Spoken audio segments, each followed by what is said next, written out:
Kita muda. Kita muda. Kita muda. Luar biasa. Jadi kembali saya di kampus UT di Pondok Cabe. Dan kali ini teman-teman, baik yang di ruangan ini maupun di luar sana dimanapun teman-teman berada yang menyaksikan acara ini, saya hendak bercerita kisah hidup Gracia Polii. Di mana dia ini meraih emas untuk Indonesia di ajang Olimpiade. Nah, kita sekarang lagi demam Olimpiade juga ya. Bagaimana kebanggaan kita sebagai bangsa ketika merah putih berkibar. Tetapi saya tidak ingin menceritakan Grace sebagai semata-mata atlet bulu tangkis yang mengharumkan nama Indonesia. Tapi ada kisah yang lebih menarik, lebih dramatis, lebih menginspirasi yang nanti dia akan bagikan. Karena Grace menulis atau kisah Grace ini dituliskan dalam buku berjudul Menembus Garis Batas. Saya sudah menyelesaikan bacaan saya, tapi sayang kalau hanya 1, 2, 3, 4 orang yang menikmati buku ini atau kisah di buku ini. Karena kisah ini bukan semata-mata atlet bulu tangkis ya teman-teman, tapi bagaimana perjuangan jatuh bangun seorang atlet, seorang Gracia menghadapi tantangan dan ujian dalam hidupnya. Mulai dari masa kecil sampai kemudian dia memberikan sumbangsi yang tidak ternilai bagi Indonesia. Di sini ada semangat kebangsaan, di sini ada perjuangan dan inspirasi yang bisa saja terjadi pada diri kita. Jadi ini sifatnya universal.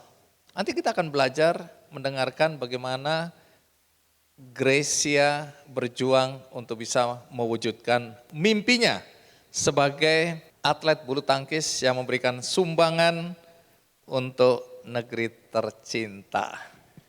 Bagaimana kisahnya? Mari kita sambut dengan sangat meriah Gracia Polii. Halo.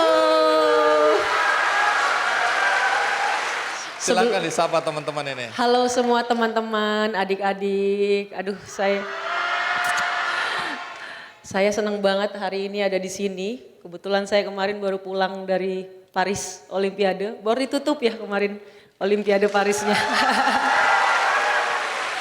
Bukan sebagai seorang atlet, tapi sebagai seorang supporter. Supporter yang cukup dekat dengan para atletnya. Tapi dengan tugas yang bukan saja mewakili Indonesia, tapi tugas internasional ya? Iya.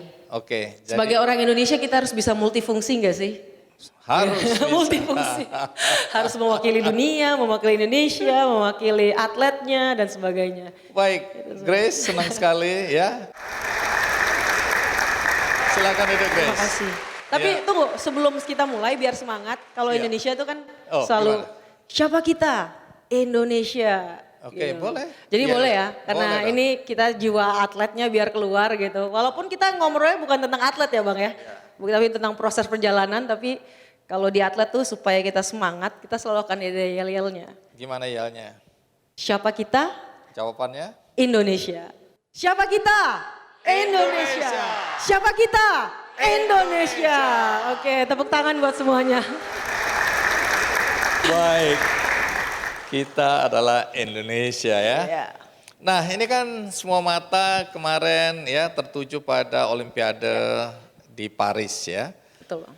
Nah, tapi Grace kan dikenal dan menjadi kebanggaan kita bangsa Indonesia ketika berhasil meraih emas untuk cabang bulu tangkis tentu di Olimpiade Tokyo.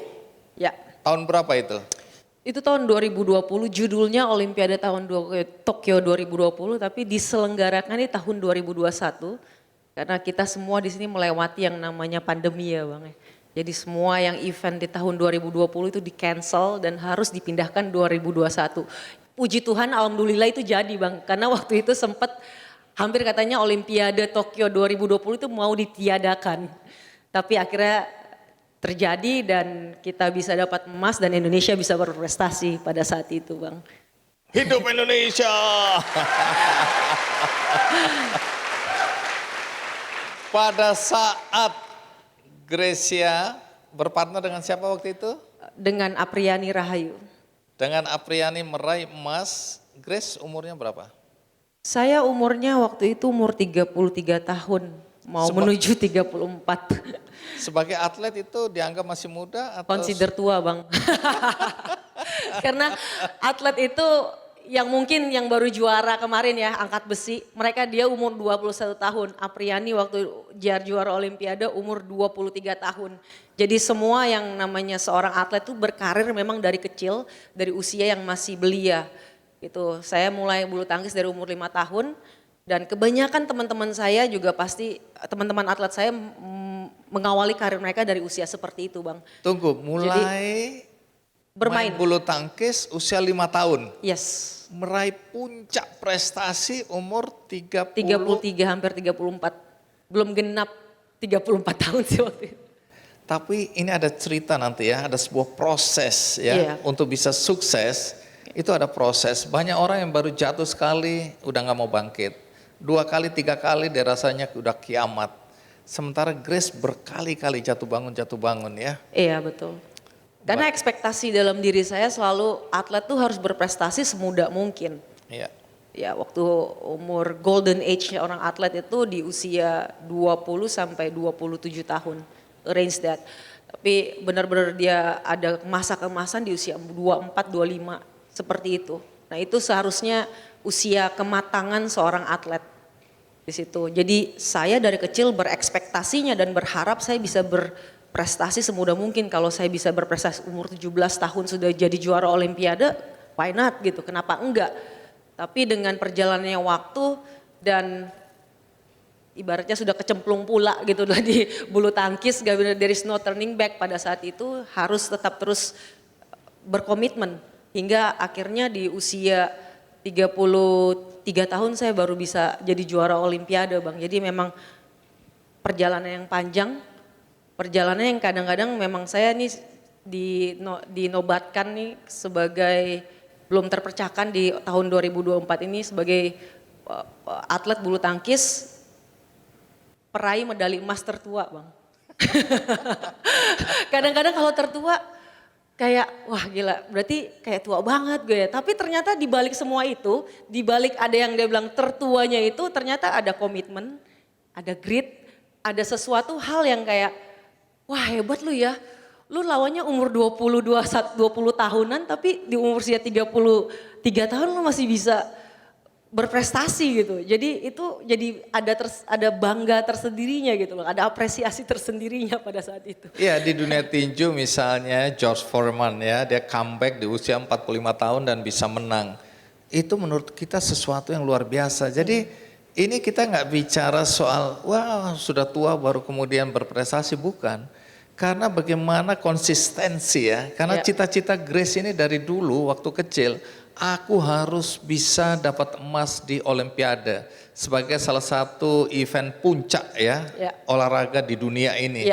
Dan mimpi itu terjaga dengan baik walaupun jatuh-jatuh, bahkan ada satu momen di mana Grace hampir saja udah bilang it's done ya, selesai sudah, aku nggak akan lagi bermain bulu tangkis karena ada satu peristiwa yang disebut kartu hitam. Nanti cerita ya. Iya boleh. Grace, aku udah baca buku ini ya, nggak bisa berhenti.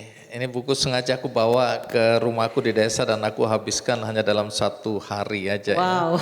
Ya. Ada satu momen ya, ketika beberapa hari menjelang Olimpiade Jepang terbuka ya. Jepang terbuka London 2012 itu ya. Iya, menuju ke Olimpiade London 2012. Betul. 2012. Ya. Karena ini peristiwanya di Jepang terbuka 2011. Ya. Ini tahunnya ya, teman-teman. Sedikit aku kasih perspektif. Jadi sebelum itu Grace cedera. Cederanya nggak main-main ya, cedera berat itu ya di pergelangan tangan ini ya, tangan kanan. Rotator cuff saya. Oh di sini di ya? Sini, ya. Oh oke, di bahu. Bahu. 9 hari menuju Jepang terbuka.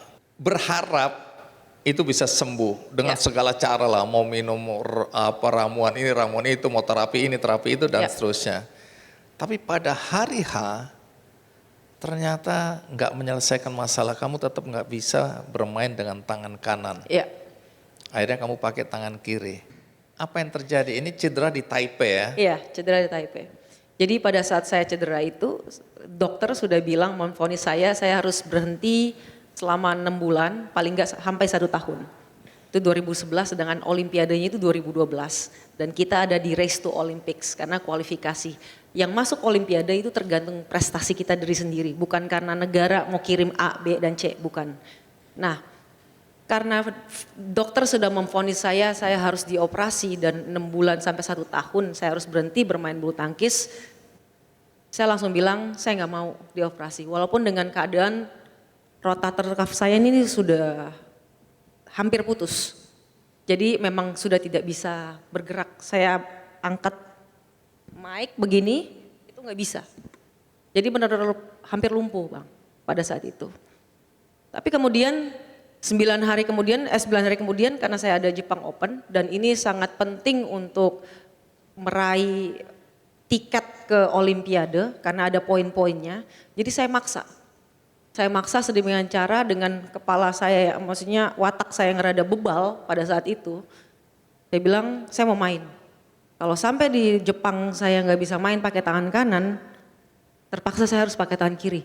Dan saya harus kasih apresiasi buat partner saya pada saat itu. Dia yang pontang-panting, ngejar bola sana sini. Meliana gitu. Jauhari hari itu ya, pada saat itu, ya. Iya, sangat terganggu karena diri saya aja, saya udah bilang saya sampah Bang. Pada saat itu, saya nggak berguna gitu.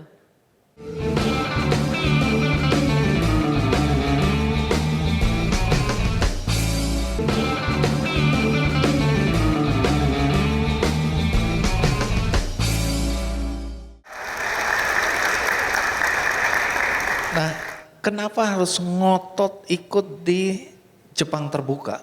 Karena memang harus ngejar poin ke Olimpik itu, Bang Andi. Karena mimpimu adalah Olimpiade ya? Iya, jadi setiap atlet, terutama atlet bulu tangkis, kalau kita mau berprestasi paling puncak itu tertinggi adalah Olimpiade. Kita masuk di Olimpiade aja itu udah suatu kebanggaan. Jadi tapi menuju ke Olimpiade itu kamu harus melalui Jepang terbuka ini ya? Harus melalui Jepang terbuka, ada Denmark terbuka dan sebagainya. Jadi bagaimana hasil dengan tangan kiri ini? Babak pertama menang tapi babak kedua udah nggak menang Bang. Karena saya udah menyerah karena udah sakitnya luar biasa. Pakai painkiller udah nggak bisa. Jadi sempat mengalahkan pasangan dari Macau ya? Ya. Jadi cukup 1 poin itu aja, itu juga tercatat. Dicatat, gitu ya? Oke, tapi selebihnya kalah.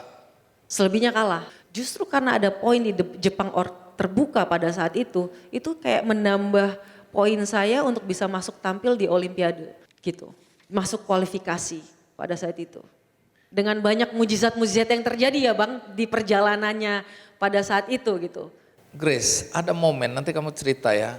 Ada momen di mana Grace ini sebenarnya nyaris tidak ada di depan kita sekarang ini. Bukan karena dia meninggal, tapi karena dia frustrasi menghadapi satu kondisi di mana ada tuduhan kecaman. Kamu dikecam oleh banyak sekali orang Indonesia hari itu ya. Iya.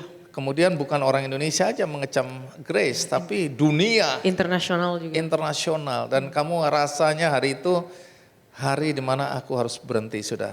Ya, udah menyerah. Yes. Cerita apa yang terjadi hari itu Grace? Jadi pada saat itu, tadi saya udah bilang kami mengejar Olimpiade, pada akhirnya bisa masuk Olimpiade itu udah sebuah mujizat buat saya di London 2012. Tapi karena pada saat itu ada sistem yang memang baru dirubah oleh BWF, Badminton World Federation. Di mana atlet-atlet itu tadinya bertanding secara eliminasi, tapi sekarang jadi grup-grup. Kayak kemarin kan ada grup A, B, C, dan D. Kita udah masuk di grup quarter final Bang. Tapi memang ada celah dari sistem itu untuk kita bisa memilih lawan. Untuk bisa kita memilih kira-kira siapa yang cocok untuk lawan. Bukan memilih lawan ya, tapi kira-kira strategi apa yang cocok supaya masuk semifinal. Karena sistemnya memang dibuat seperti itu. Kayak gitu. Tapi karena ada sedikit drama dari negara lain, dari China sehingga itu akhirnya mempengaruhi grup saya, dan saya sudah bilang bahwa saya bermain di Olimpiade bahwa adalah untuk mau menang, menunjukkan sportivitas yang baik sebagai negarawan yang baik. Tapi tetap karena ada terlalu banyak drama pada saat itu, Bang. Karena saya dicap saya tidak suportif, main sabun apa ya sekarang? Zaman dulu sekarang. istilahnya main itu sabun ya. apa ya namanya Bang ya sekarang? Ya pokoknya ngatur skor agar Iya, ngatur kita skor. Pokoknya datang ke Olimpiade seharusnya nunjukin yang terbaik, sportivitas iya, harusnya begitu tapi kan. ini kok mainnya ogah-ogahan seperti mau main-main, buang-buang bola dan sebagainya. Sorry, ini di ajang apa ini kejadian? Olimpiade, ajang di kartu hitam. Sewaktu saya dapat kartu hitam itu. Olimpiade apa? Di diskualifikasi, Olimpiade London 2012. Oke, jadi hari itu China lawan Korea dulu ya. Hari itu China lawan Korea. Nah, pasangan China dan Korea ini memilih siapa lawan yang lebih mudah ditaklukkan di sini. Betul. Sehingga mereka tidak mau jadi juaranya, Iya. juara grup. Juara grup. Mereka maunya jadi runner up. Runner up grup. Jadi untuk jadi runner up kan pura-pura salah, pura-pura ini Iya. nyemesnya ini supaya kalah. Jadi disitulah ya kemudian ribut ini rame sebelum Indonesia bermain lawan waktu itu. Sebelum saya bermain lawan Korea juga. Korea juga. Gitu. Jadi China sama Korea ini dianggap main mata atau bukan main mata Iya. sebenarnya. Saling ngalah-ngalahan. Betul.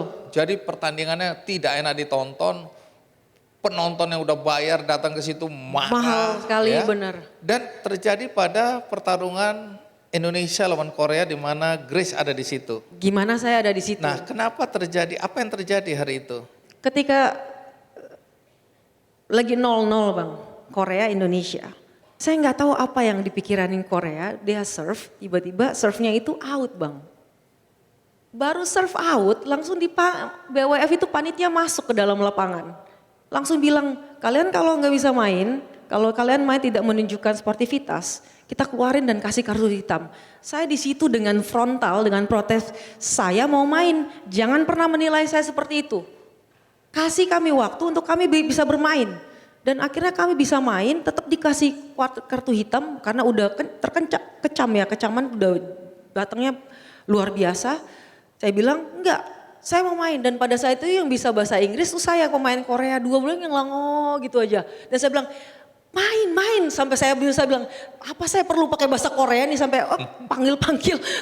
Saya belum terus main. Saya bilang saya udah sampai sebegitunya. Saya bilang saya mau main, tapi karena akhirnya tetap dilanjutkan permainannya dan akhirnya Korea juga main dengan sebaik mungkin.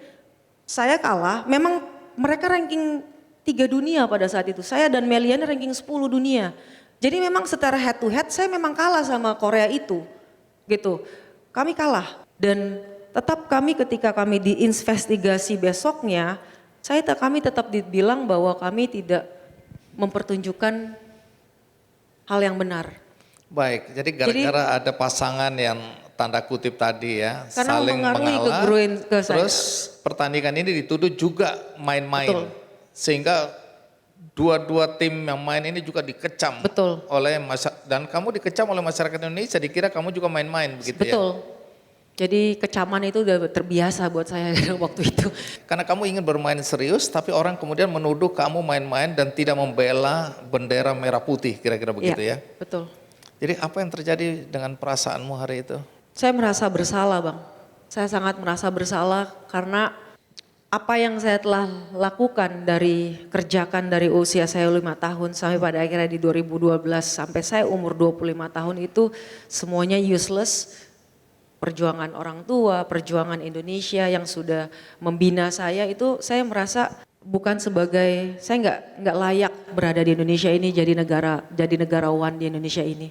Karena hal yang saya merasa saya malu, saya nggak pantas, itu yang terjadi dalam kehidupan saya. Dan ketika saya bilang bahwa saya mau berhenti dari profesi saya saat ini dan bahkan saya mau keluar saya tidak mau melakukan apapun, itu menurut saya itu hal yang itu pilihan hidup saya pada saat itu. kecaman yang kamu terima itu apa sih? Apa yang disampaikan oleh masyarakat Indonesia maupun internasional hari itu? Kamu dituduh apa? Kamu dan tentu saja dengan Saya dituduh Melian. semuanya udah. Maksudnya dalam kehidupan, pada saat itu saya dibilang ya sebagai seorang negarawan tidak baik dan banyak hal-hal yang menyakitkan, kata-kata waktu itu zamannya Twitter. Ya Twitter sampai sekarang masih on ya. Dan itu datangan hujatan datang bertubi-tubi setiap hari, setiap detik kepada saya. Bahkan saya pulang dan saya harus dihukum, dari IOC menghukum kami seharusnya 2 tahun. Tapi saya pulang ke Indonesia, saya diringankan hukumannya yang memang saya harus jalani hukumannya itu selama 4 sampai 6 bulan itu. Dan hal itu yang membuat saya udahlah. 2 tahun itu artinya kamu nggak boleh bermain bulu tangkis. Nggak boleh internasional dan domestik, internasional dan nasional. Baik, dan itu artinya mimpimu untuk Olimpiade juga hancur di situ. Berhenti udah. Bahkan mimpi saya bukan hanya tentang bulu tangkis, mimpi saya sebagai seorang manusia itu udah nggak ada juga, Bang. Seberapa terpuruknya hari itu kamu? Kasih gambaran, mungkin kalau saya ada dasar laut, saya ada di laut, saya udah paling dasar. Jadi saya udah tenggelamnya udah terlalu dalam pada saat itu. Dan saya merasa saya nggak bisa bangkit lagi. Saya merasa saya useless saja sebagai saya sampah negara ini. Dan ada masa di mana mentalmu juga terganggu ya? Sangat terganggu karena diri saya aja, saya udah bilang saya sampah, Bang. Pada saat itu, saya nggak berguna gitu. Dan sampai harus konsultasi untuk memulihkan mental. Ya mental health-nya saya udah nggak waras. Sebenarnya saya udah nggak waras pada saat itu. Dan kondisi mental health saya itu bukan nggak sempurna ya, tapi benar-benar udah hampir mau gila. Tapi sekarang enggak kan ya? Puji Tuhan karena ada support system yang sedikit, Bang, yang percaya bahwa saya masih bisa. Dan ada Tuhan yang sangat adil dalam kehidupan saya sehingga saya bisa sampai pada saat ini. Terima kasih. Kalau kamu gak main bulu tangkis lagi, terus apa yang kamu lakukan?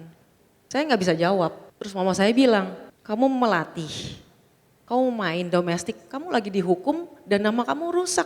Kamu mau kuliah, emang ada yang mau terima kamu sebagai sampah negara?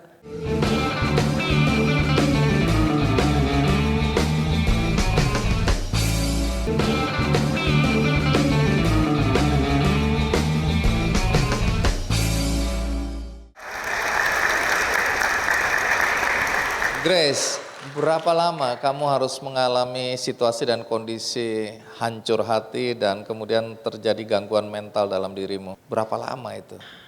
Kalau saya, jadi waktu saya diskualifikasi, saya menjalani hukuman saya coba untuk bisa berkonsultasi, saya bilang sama mama saya. Karena kan saya cuma punya mama, papa saya meninggal di usia saya 2 tahun. Jadi mama saya ini satu-satunya single fighter yang ada dalam kehidupan saya. Saya ada bilang sama mama saya udah gak mau main. Sorry ya.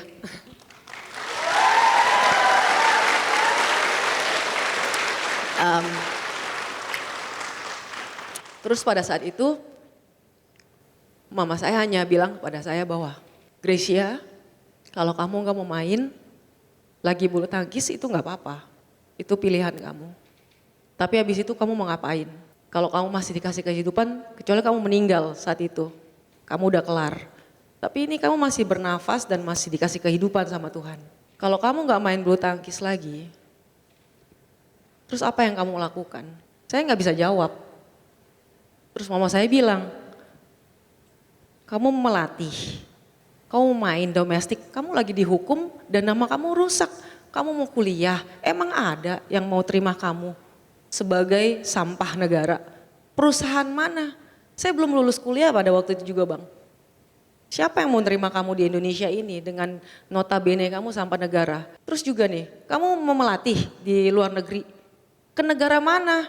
Masalahnya kamu dunia internasional yang sudah jadi sampah dunia internasional. Semua CNN, BBC, you name it. Semua itu pada saat itu udah nama saya udah nggak bagus. Jadi siapa yang mau terima saya di luar negeri? Kamu mau melakukan apa dalam kehidupan kamu? Satu-satunya jalan adalah kamu tetap harus di negara ini dan di cabang olahraga ini. Kamu harus tetap bisa berdamai dengan bulu tangkis. Karena pada waktu itu jujur ya, raket itu saya benci ya, megang raket aja saya benci Bang. Saking saya kepahitan dengan olahraga ini dan mungkin bangsa ini pada saat itu. Saya pahit banget gitu. Raket saya nggak bisa bilang, "Mas, saya even lihat raket aja saya nggak mampu." Dan nggak bisa, tetap kamu harus bisa menerima semua apa yang udah terjadi dan coba untuk pelan-pelan balikin semua kepercayaan diri, balikin semua penerimaan diri semuanya dan kamu jalanin. Gak usah kamu mikir kamu jadi juara olimpiade, lupain. Juara dunia, lupain. Jadi Gracia yang selalu baik dari hari ke hari, yang selalu jadi terbaik versi kamu, diri kamu sendiri. Saya pada akhirnya ke psikolog, saya coba untuk, saya bergereja, saya berkomunitas, saya coba untuk mengembalikan semua ini sama Tuhan. Saya lebih dekat dengan Sang Pencipta pada saat itu dan melihat bahwa segala sesuatunya tuh baik ketika kita menjalankan itu dengan hati yang ikhlas. Nah, di buku ini ada 2 figur atau mungkin 3 setelah menikah ya, yang kamu ceritakan dengan penuh perasaanmu. Tapi figur ibu menonjol sekali di sini. Ya. Nah, bisa kamu deskripsikan bagaimana kamu menilai sosok mama dalam kehidupanmu? Ketika saya ditinggal, papa saya meninggal saya umur 2 tahun, mama begitu berkorbannya untuk membesarkan anaknya. Dan pada saat itu saya di keluarga saya paling bungsu. Dari berapa bersaudara? Dari 3 bersaudara. Dan bedanya 17 tahun dengan kakak saya. Jadi kakak saya pertama itu bedanya 18 tahun dengan saya, yang kedua tuh 17 tahun dengan saya. Jadi saya seperti anak sendiri tunggal di rumah. Dan karena mama juga gak punya apa-apa, pada akhirnya harus berjuang sampai mama ya jahit kami keadaan ekonomi kami yang sangat-sangat sulit. Dan saya di kampung di Manado, tapi mama rela mendukung apa yang saya cita-citakan, yaitu menjadi seorang pemain bulu tangkis. Hingga kami merantau dari Manado ke Jakarta di usia 8 tahun. Waktu itu saya 8 tahun untuk saya bisa ada sekolah bulu tangkis yang baik. Jadi mama ini adalah faktor penting yang mendukung karirmu ya. Jadi mama yang mendorong kamu sampai ke Jakarta. Mama adalah seorang mama, tapi nilai yang diajarkan kepada saya itu yang membuat saya ada sampai sekarang, dan fondasi yang tercipta pada diri saya itu dari dia. Ada adegan yang menarik di dalam buku ini. Ya. Ketika ikut dalam satu kejuaraan ya, naik bus dan mama rela duduk di lantai bus untuk mengantarkan kamu. Itu kejuaraan apa itu? Waktu itu di Surabaya, Bang. Jadi waktu di Surabaya itu jadi biasa di umur 10-11 tahun tuh kita ada pertandingan nasional juga, dan itu ada di Surabaya. Kali itu saya belum dibiayai sepenuhnya oleh klub saya dan memang harus keluarin biaya sendiri. Cerita yang apa di buku itu tidak bisa hanya segini juga Bang, masih banyak hal yang diajarkan tentang basic fondasi bahwa hidup memang adalah perjuangan. Kita lagi di bawah, kita lagi di atas, itu harus selalu diperjuangkan. Gitu. Baik, menarik ya. Ya. Nah, kemudian setelah ini apa prestasi yang Grace raih dari waktu ke waktu sampai menuju ke Olimpiade Tokyo? Saya dan partner saya yang baru namanya Nitya Krishinda itu bisa jadi juara Asian Games untuk Indonesia selama Indonesia tuh 40 tahun gak pernah juara di ganda putri. Jadi itu breakthrough pertama dalam kehidupan saya. Baik, selain Asian Games apa lagi? Akhirnya saya dan partner Nitya itu kami bisa meraih peringkat ranking 2 dunia yang ya di mana susah banget ganda putri Bang. Kalau kita bilang kalau bisa sejarah, kenapa sih Gracia mau main ganda putri? Karena dari dulu belum ada. Waktu 2021 ketika saya jadi juara Olimpiade dengan Apriani, itu jadi pelengkap prestasi Indonesia di cabang bulu tangkis di Olimpiade. Ini kalau baca buku ini kita akan melihat isi hati Grace ya ketika menghadapi, karena ini waktunya sempit, jadi aku bilang Grace, kita nggak punya waktu banyak untuk terlalu detail. Nah ini satu momen yang gimana menceritakannya Grace. Grace, ini ada momen di mana adalah momen yang harusnya bahagia. Ya. Kamu bahagia. Karena hari itu adalah hari pernikahanmu. Ya. Tapi pada saat yang sama itu adalah hari perpisahanmu. Nah, kamu bisa cerita apa yang terjadi dengan kakak hari itu? Iya, jadi saya menikah di tahun 2020, saya dan suami saya Felix saat ini. Dan di Desember 2020 yang kakak saya tuh terserang COVID. Dan sementara berjalan persiapan pernikahan, pemberkatan saya di jam 4 sore, dia bilang pokoknya dia bilang dia mau mengusahakan balik sebelum pemberkatan. Karena dia kan yang akan mengantar saya bawa ke El pada saat itu. Mewakili papa lah ya, iya, orang mewakilin tua. orang tua karena kakak saya. Dan saya sangat cinta sama kakak saya. Dan pada saat itu ketika dia bilang bahwa nggak bisa, ini antigen masih reaktif, PCR itu keadaannya penuh, semua rumah sakit manapun yang terdekat penuh, yang jauh juga penuh, kami udah telepon kerabat kami dan sebagainya, nggak bisa. Akhirnya dia bilang ya udah siapa tahu saya tunggu sampai resepsi jam 7 malam. Akhirnya dia miss di pemberkatan, resepsi, dan dia selalu kirim di WhatsApp grup tuh keluarga bahwa ini keadaan dia sekarang. Dia udah tiba-tiba di jam 7, jam 8 malam, tenang ya kakak udah aman lagi di rumah sakit Siloam di Simatupang pada saat itu. Nggak boleh masuk kamar karena ini bukan rumah sakit COVID, jadi kakak diasingkan. Udah dimulai dipakein alat bantu pernapasan pada saat itu. Wah kita udah sampai lagi acara pernikahan gitu, wah ini kakak udah pakai alat bantu dan sebagainya. Sampai pada akhirnya saya kelar menikah, resepsi kami kelar jam 10, balik ke kamar masing-masing. Saya dapat kabar jam 2 pagi, istri dari kakak saya telepon bahwa kakak saya udah gak ada. Beliau meninggal, saya nggak tahu lagi saya mau ngapain pada saat itu di saat hari yang bahagia, tapi saya udah nggak bisa bagi. Sekarang saya juga nggak bisa kasih gambaran gimana perasaan saya pada saat itu karena yang saya rasa tuh numb. Saya just felt numb pada saat itu, Bang. Jadi karena saya harus latihan, saya harus kembali dengan keadaan yang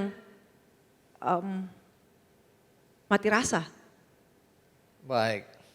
Dan harus bertanding menuju ke Thailand dan harus itu poin untuk menuju ke Olimpiade.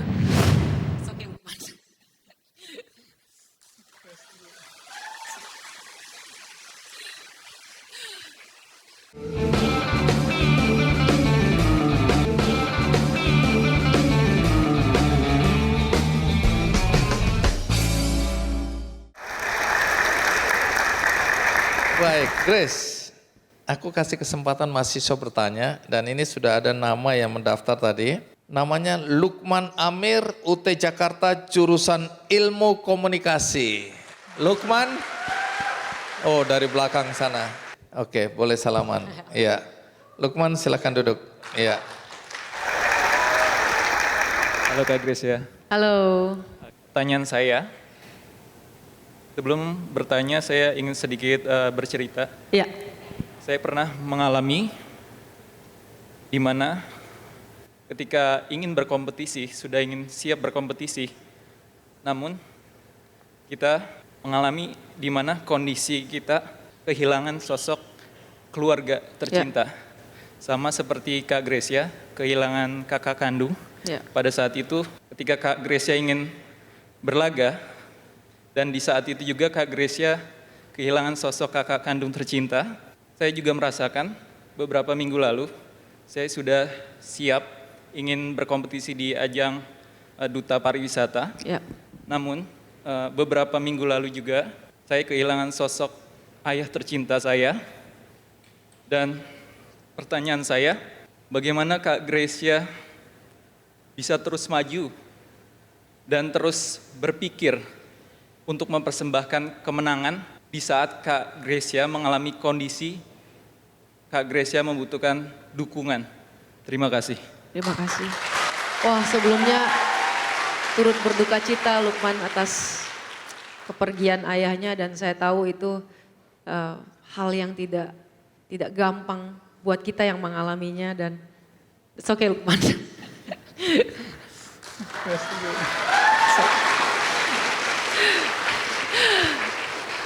Lukman luar biasa, maksudnya dia berani untuk mengeluarkan semua apa yang dia unek-uneknya, dan itu juga yang saya lakukan. Karena ketika kita lagi bersedih seperti ini memang gak ada cara lain untuk kita, ada orang-orang terdekat yang kita percaya yang bisa dengerin unek-unek kita. Dan pada saat itu saya bersyukur saya sudah menikah. Waktu Pak Kakak saya meninggal, saya bersyukur saya sudah menikah, saya ada suami saya. Walaupun suami saya tinggal di rumah, saya tinggal di asrama. Tapi yang namanya hubungan batin, koneksi, itu kita mau di mana aja itu akan terjadi. Saya jadi pada akhirnya tidak merasa sendiri. Dan itu harus terus dilakukan. Saya di asrama, saya yang tadinya sekamar sendiri, saya bilang sama adik-adik junior saya, tolong lu temenin gue. 2 orang, 3 orang, terserah mau berapa, tidur kamar gue saat ini juga. Itu baru pertama kali selama saya sebagai senior di asrama, saya butuh pertolongan orang lain yang walaupun teman saya atau junior saya, mereka nggak bisa bilang, mereka mungkin takut kali tidur sama saya gitu, temenin saya, bahkan ngomong aja takut. Tapi kali itu saya butuh pertolongan untuk supaya saya tetap waras. Karena saya butuh itu. Dan apa yang Lukman sampaikan pada saat ini, percaya deh itu akan melegakan kamu. Percaya banget bahwa memang kita tuh butuh orang lain dalam kehidupan kita. Gitu. Selain saya butuh teman, saya butuh Tuhan.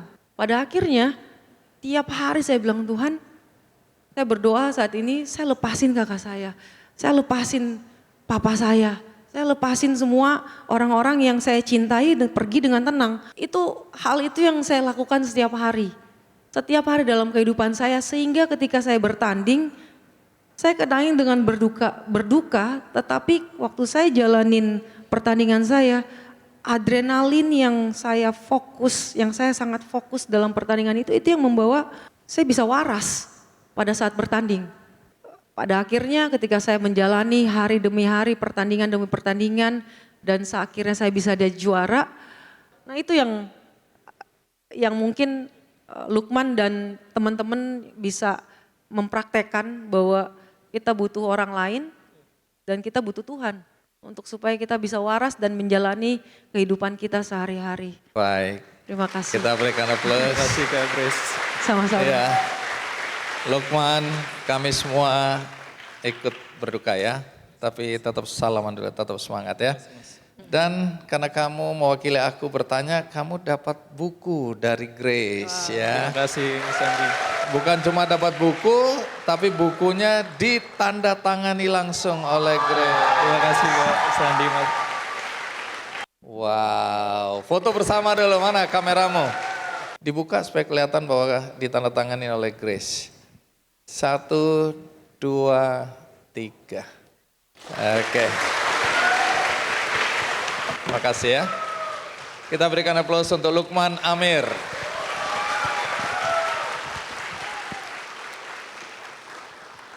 Nah, Grace, sampailah kita pada ujung episode ini. Mungkin kamu berdiri di sini, Grace, sampaikan apa yang menurut kamu penting untuk disampaikan kepada anak-anak muda atau siapapun, nggak harus anak muda ya, yang menonton acara ini. Grace mau duduk di situ atau berdiri di sini? Oh boleh sih, saya jadi take over Bang Andi. Iya. Saya hanya seseorang, ketika saya menulis buku Menembus Garis Batas, itu saya hanya salah satu Gracia yang bisa menembus garis batas. Dan saya yakin pasti banyak teman-teman di sini juga yang bisa menembus garis batasnya masing-masing. Batas kan itu pasti akan ada pencapaian pribadi apa yang kalian inginkan dalam personal life atau dalam karir, dalam studi. Itu kalian yang targetin. Tapi ketika kalian tahu, udah punya clarity to vision, udah punya ada komitmen dan kegigihan yang dijalanin, ada support system, tapi satu lagi nilai nih Bang, di dalam perjalanan yang saya tidak ingin menggurui, tapi saya ingin membagi bahwa ada unseen hands, tangan-tangan yang kadang-kadang tuh kita nggak terlihat yang nolong-nolong kita gitu. Pada akhirnya berterima kasih dengan orang-orang, tangan-tangan yang tidak terlihat yang membantu saya mencapai setiap kesuksesan itu. Jadi teman-teman, saya terus ingin menyemangati untuk kalian bisa menembus garis batas kalian masing-masing. Terima kasih. Baik. Dan teman-teman, ini tadi baru ngobrol sama Grace. Grace, ini sudah ada di toko buku. Ya, sudah ada di toko buku dan di online juga menembusgarisbatas.com. Baik, dan yang menarik, siapapun yang membeli buku ini otomatis menjadi bagian dari gerakan menembus garis batas. Ya. Karena royalti dari buku ini kamu mau berikan kepada Sekolah-sekolah di pelosok-pelosok daerah, perpustakaan daerah, guru-guru di Indonesia, sampai ke pelosok daerah gitu. Jadi memang charity program. Jadi kalau mau berbuat baik, ya silakan juga membeli buku ini ya. Saya terinspirasi dari Bang Andi yang punya benihbaik.com. Jadi kita sama-sama untuk bisa menyebarkan kebaikan atau prestasi anak bangsa yang bisa ditularkan kepada anak bangsa Indonesia gitu. Menuju Indonesia Emas 2045. Dan kita bisa berkolaborasi semua ya. Iya. Baik. Seperti biasa Grace, saya juga ingin mengajak siapapun untuk berbuat baik. Tapi bagi Anda yang tadi ya tidak menonton dari awal, jangan khawatir karena ada tayangan ulangnya di metrotvnews.com. Juga ada cuplikannya di channel YouTube Kick and the Show. Dan bagi Anda yang ingin berbuat baik, Anda bisa membantu Edi Rustaman, seorang mantan atlet difabel dari Sukabumi, Jawa Barat yang kini berprofesi menjadi juru parkir. Ya. Usia Edi saat ini menginjak 72 tahun. Sekarang dia sebatang kara karena istrinya meninggal, tidak ada anak, dan dia terlahir dengan hanya satu tangan, ya dia hanya punya tangan kiri. Nah Edi ini tidak punya tangan kanan, dia hanya tangan kiri. Terus kemudian dia pernah jadi atlet yang menorehkan prestasi di ajang lomba renang tingkat provinsi pada tahun 1972.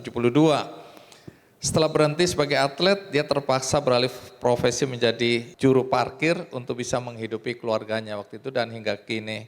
Nah bagi Anda yang ingin berbuat baik untuk Edi, ya, Anda bisa membantu dengan mengklik benihbaik.com dan di situ ada penggalangan dana dengan judul Bantu Mantan Atlet Sukabumi yang jadi juru parkir agar tetap bisa bertahan hidup.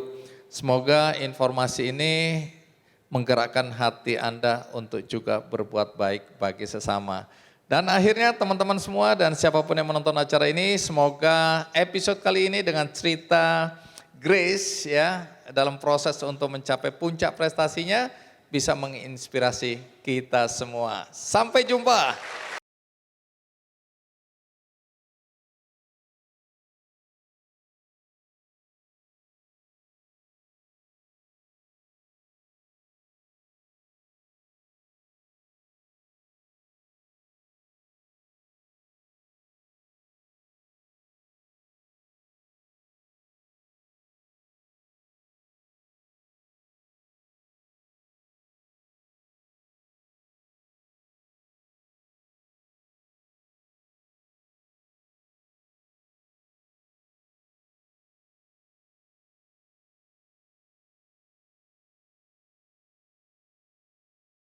Jelajahi cara baru mendapatkan informasi. Download Metro TV Extend sekarang.